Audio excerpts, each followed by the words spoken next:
Hi, I'm Akanshya. In this video, we are going to be talking about the Formula Rx AHA BHA Exfoliator. Basically, this product is an exfoliating toner.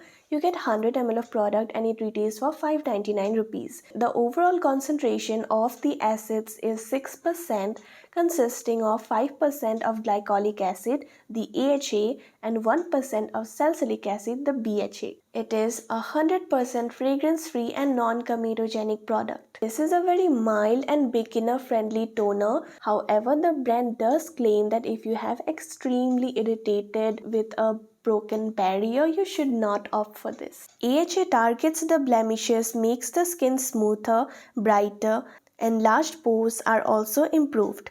BHA penetrates inside the pores and unclogs them and is great for congested skin. The other ingredients that this toner has are propanediol, betaine and glycerin. So you can tell that this toner is a combination of both exfoliating and hydrating and nourishing ingredients. It's watery, runny and clear, non-sticky, but definitely has a slight tacky feel, and you can easily layer this up with other skincare products.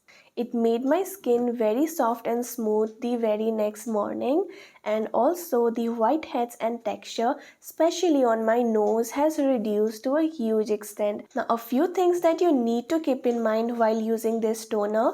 Firstly, do not forget to use a broad spectrum sunscreen for the very next morning and for the coming days. Also, initially, if you are a beginner, do not overdo using it, okay? Do not use it on consecutive days. Use it at most 3 times a week and then gradually increase the frequency. So that was pretty much about this amazing toner from this amazing homegrown Indian brand Formula Rx. Honestly, I have been loving their products. The first product that I have used from them is the Malaysia Hydra Veil Gel Moisturizer. I already have a review of that product on the channel if you wish to watch. So yeah, that's it. I hope you liked it and found it helpful. If you did, then do not forget to give this video a huge thumbs up. I'll see you again with another video. Until then, it's me Akanshya signing off. Bye.